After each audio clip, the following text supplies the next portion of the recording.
Again, Sunday, March 15th, showing debris of what's happened. This is the next morning after the incident.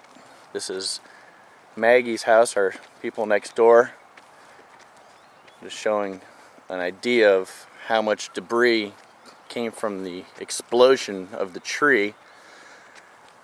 As you can see, there's not little pieces. These are large logs that have flown all over the place. It came over. Coming around, we'll start to look at the house now. The debris, as you can see, it's just unbelievable debris that's coming around. These is where they boarded the house up to protect it in this line. Start looking at the house. I'm going to make some more close-ups of what's happened to the house. You can see the holes in the siding. Now right there is where it went through the roof.